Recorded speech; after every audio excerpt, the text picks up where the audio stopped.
Okay, describe Yarpen into words. What is it? It's my hobby, which I really enjoy doing in my spare time.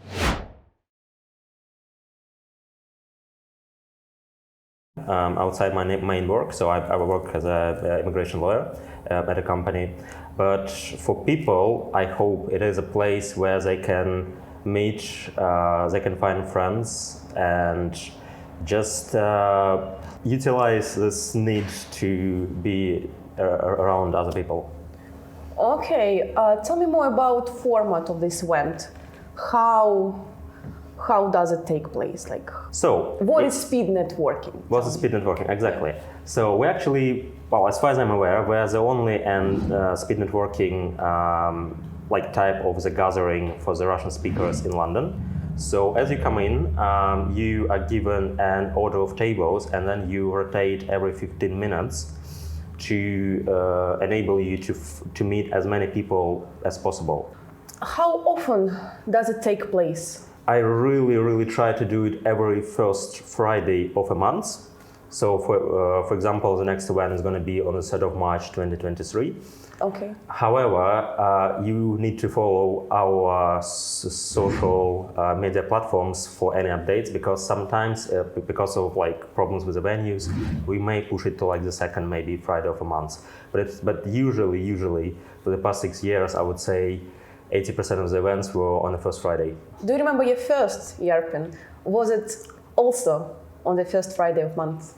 That's actually a very good question. I mean, it's been, 6 years now? So I think so, because actually, I'll be honest. So it's not me who actually created the very first Yarpen.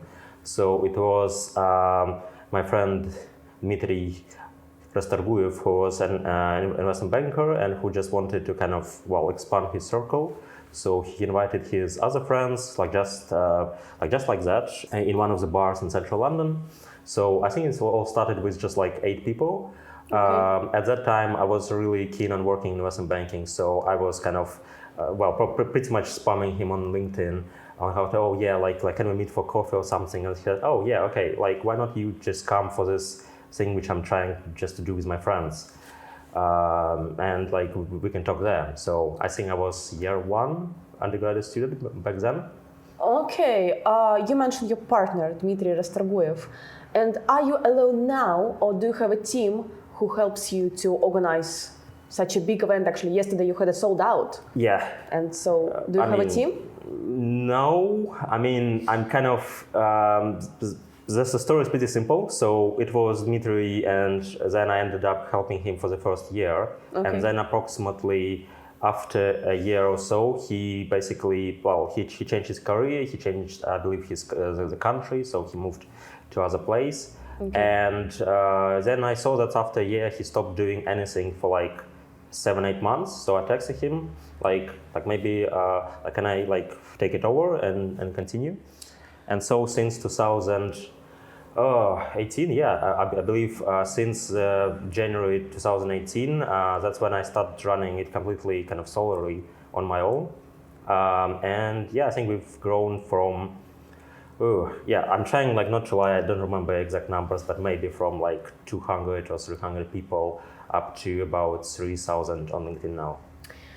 Okay, let's come back to your first Yarpen. Which difficulties did you face during your first organization? I think when I first kind of solely done it in January 2018, we got only maybe 25 or 30 people. Okay. So I remember it pretty well. I tried to also I had a small camera. I tried to set it up on the side just so to record how things going on. I think the camera just ran out of battery after 30 minutes or so. Okay. So I think the order of tables was kind of a bit messed up because I was trying to do it manually at first.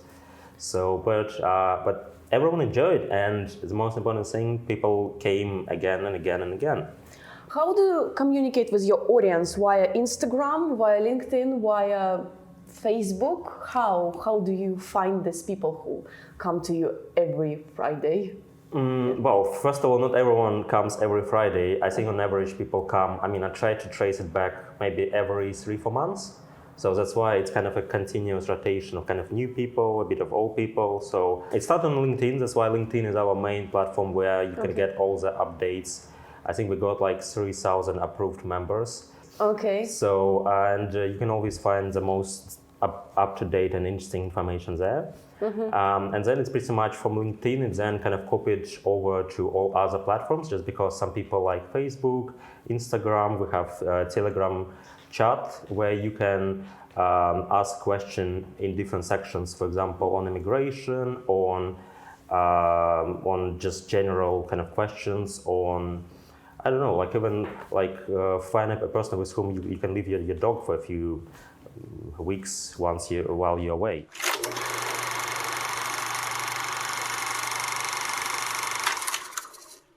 Time for a tricky question. Do you earn a lot from YARPing? Is it your hobby, or how does it work? Tell me. Yeah, we were actually like joking just now, like where we're getting in the kind of like Yuri Dude style of questions now. So, well, I mean, like I'll be honest, no, it's my hobby. I only charge like 10-15 pounds on entry to cover the cost of hiring the venue, and actually I usually to just kind of like push the rest into snacks for people to kind of like just enjoy. So They're very tables, tasty, by the way. Well, I mean, that's kind of thanks to a pub where we do it, so like not me. But yeah, I mean, it's not, what I can say, it's not a business. It's not a business for two reasons. Okay. First of all, I have, well, kind of 9-to-5 job, as you can call it. And secondly, I saw a few clubs and societies who try to convert themselves into a business and actually kind of introduce membership fees, introduce, well, basically more element around kind of money and actually kind of squeezing out, well, those margins. And, you know, you change your mentality from just kind of getting as many people together and make them kind of, well, meet as many other interesting people and just enjoy the night, to actually making it like a structured, proper event where like there are expectations when you start to pay kind of higher, well, fee.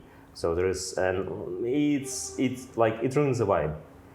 So I like to keep it as a, well, pretty much, well, as a student-friendly society. Okay. I mean, like young professionals. So your aim is to gather people together. Yeah. So, and just like no obligations, no pressure, like, you know, no, like no nothing. So let's talk now about future of YARPing. How do you see the future of your project? So, like, first of all, I mean, I like that there is a future. So, I mean, obviously with some of the recent events, I'm really glad that we are one of the clubs which actually survived the like recent geopolitics, and because again, it's kind of for me it tells that people who are coming, they are kind of beyond politics and they're about actually helping each other regardless where we're coming from. So, which is, I think, very important, and which makes it really sustainable to kind of, well, just kind of continue meeting in London, finding friends, finding maybe business partners, or like your partner in life. So I hope to just continue doing it, well, for as long as well as I am here. Okay. And then potentially introducing some sub-events. So, I mean, I'm very glad if people come to me and say, oh, hey, I want to run like a mini book club, kind of like based like on the same audience, and like can I post something on your platforms? And then like I want to meet maybe like next Wednesday, like can you help me kind of promote so people can come discuss books? Yeah, I kind of definitely see that's happening more and more, that people creating kind of, like, you know, there's like Reddit and there's like subreddits. So it's YARPing, like sub-YARPins. So like smaller communities inside. So because I see it more as a kind of, like in the tech world, you call it an open source, like an open source platform where people can come and kind of do something themselves. Great. To sum up, what would you wish to our audience who watch this interview today? Just like keep trying. So like even if you have no ideas like where you're going, I mean, it's always better to walk in some random direction and then kind of like make some small turns than not moving at all and just kind of staying constant. So it's completely fine in 2023 to kind of change countries, change careers, change, well, anything, your appearance or like your gender or like whatever. So but as long as you're moving and you're exploring yourself and trying to understand who you are, you will kind of accumulate all the knowledge, all the people and everything. So so your what people call a social capital, I guess. Okay. So and then I mean it will kind of help you to find this dream job eventually, this kind of dream partner, etc. So just do it. Yes. Okay, don't be afraid and never give up. Thank you for coming.